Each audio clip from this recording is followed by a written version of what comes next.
McLemore here again. I thought that I'd spend a few minutes talking about my favorite methodology and the one that I started in real estate investing with almost 4 decades ago. And that's called Subject 2, purchasing on Subject 2. Now, it's since that day, it's moved and often been called a wrap mortgage. It's often been called a contract for deed because essentially there's two parts of every real estate transaction. There's the part where you're buying the actual structure and land, and then there's a part that you're going to finance the purchase of that house. Unless you are paying all cash, and then you are a cash buyer.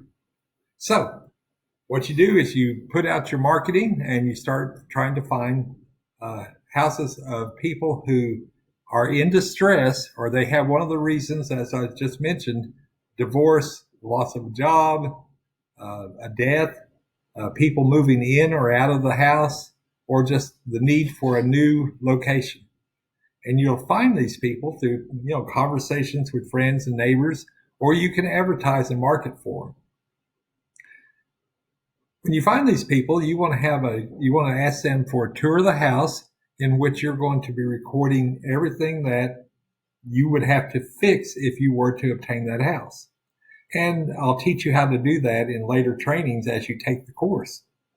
But essentially, you're going to go and visit the house. You're going to get a feel for what the house is.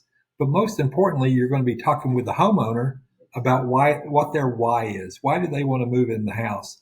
Because here's where I had my biggest struggle with all this. I would think, why does a person want to move out of a house and have someone else pay their mortgage for them and lose their equity? Why would possess a person to do that? And now in my old age, I have now found out that that is more common than you'd ever think. So there's a couple of drivers that drive this whole scenario to profitability. And that is the need of the homeowner to want to move quickly and perhaps move at a loss. We don't ever know what other people's circumstances are, but we need to listen to them and then see what we can do to assist them in their journey. Because their journey may not be your journey, and that's okay. I'm not ever going to suggest being predatory or taking advantage of somebody in need. But I'm always going to endorse giving a fair deal and making it right for both sides to win.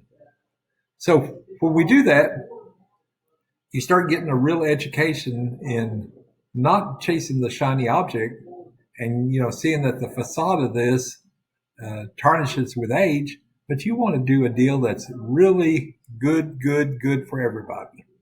So how does this all work? Well, you'll find the house, and let's say it's a house on the corner in your own neighborhood.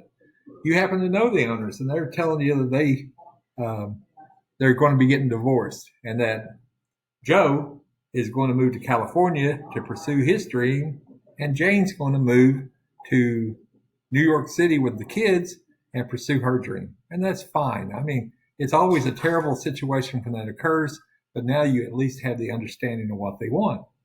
And you'll start to ask them, what do you want out of the house?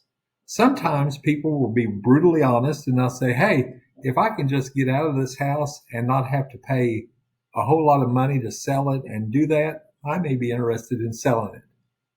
And that's when you would say, okay, well, I may have a solution for you. So when you find these situations, you want to always be sensitive. You want to have a tour of the house done so that you can record what all needs to be done and how much that's going to cost.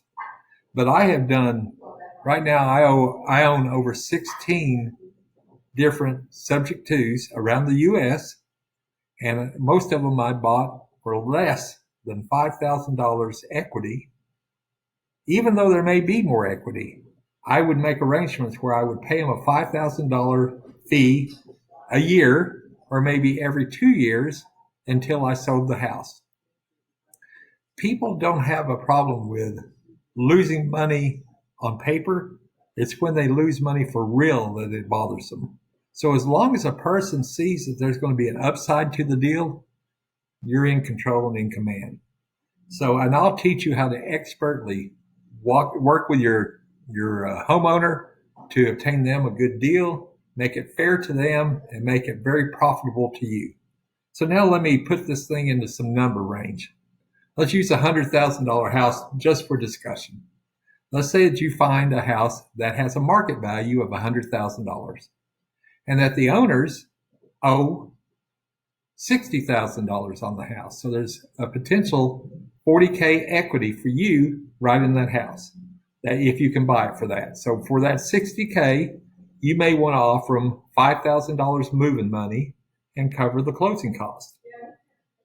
So now you're going to be out approximately $68,000, $5,000 for the equity, $3,000 for the closing cost. You're still sitting on a potential $32,000 gain if you were to sell that house, minus 6% commission. Always keep that in mind. And minus the cost of any repairs that may need to be done. So you're not really making any money yet. How this money is made, though, because of that 32, you're now going to put that house up for 10 to 20% more than what you bought the house for. So if you paid $100K, you're now going to market that house for potentially $120,000. And you're going to offer it on owner financing. And what does that mean? Well, owner financing is where you're going to carry the note for someone else. They're going to essentially pay you, and you'll be the bank. And you, in turn, will take their money and pay the mortgage. So to do this, on the same $120,000 house, I typically will ask between 5 and 15% down. So let's use 10% just for discussion. So for 10%, for $12,000, they can now move into that house. Now, they can pay you that at one time, or you can negotiate a payout that makes sense financially for both you and them. So now you've got $12,000 in your hand that you could do repairs with. Also, let's say that the mortgage on that house was, let's say $600 at a 4% interest rate, which the prior homeowner secured it. Well, since you're the new landlord, you're now going to charge 8 to 9%. You're going to double the rate on that finance charge. So that's going to put approximately on a $600 payment, it's going to put approximately $200 plus in your pocket every month when they make the payment. See how this is working? So you made $12,000 up front. You're going to make, let's say, $200 a month on the new payment. And really 200 is too low. It's probably going to be more like 300. So you're going to make $300 a month or $3,600 a year on the new payment. And then when you're going to ask for a term, and I always use 5 to 10 years in the term. And so at the end of the term, the person's going to have to buy that house for the $120,000. Now, how are they going to do that if they were, somebody who couldn't afford to get a mortgage to begin with? Well, that's when you start turning out your services. Part of success in this is that you need to meet people who do credit counseling and credit repair. And they're everywhere. They're everywhere. And they do a good job. Monthly, for $40 a month, they can help almost anybody I've ever gotten qualify for a new loan within 2 years. That's one way. Another way is you want to start making relationships with the bankers, especially mortgage bankers. And as soon as you get this person, you're going to do an introduction of this couple or individual to the mortgage banker, and the mortgage banker will tell you privately how long it's going to take them to be able to qualify to obtain a new loan. So now you're kind of setting your path where you're going to have success in no longer than, say, 5 to 10 years. Now let's look at the numbers on that. Again, to review, you did $12,000 up front. You made $3,600 a year, let's say for 5 years, which is $18,000 more in their payment. And then at the end of that time, that $68K that you negotiated is now gone down to $40, and they're going to have to pay you $120. So you're going to make $80,000 on the back end. So when you combine the numbers of $80,000 plus $18,000 plus $15,000, you see you made a substantial profit for about $5,000 to $8,000 out of your pocket up front. See how wonderful this can be? Now, when they buy the house, here's an even better part to this. When they buy the house and they become the new tenant, you make them responsible for repairs. Now you are living in, you purchased the house and you're living in it and owning it without any of the struggles that most landlords have in getting product repaired and maintained. So, what could be better? This is a great scenario, one that I guarantee you will present you long-term wealth and long-term cash flow.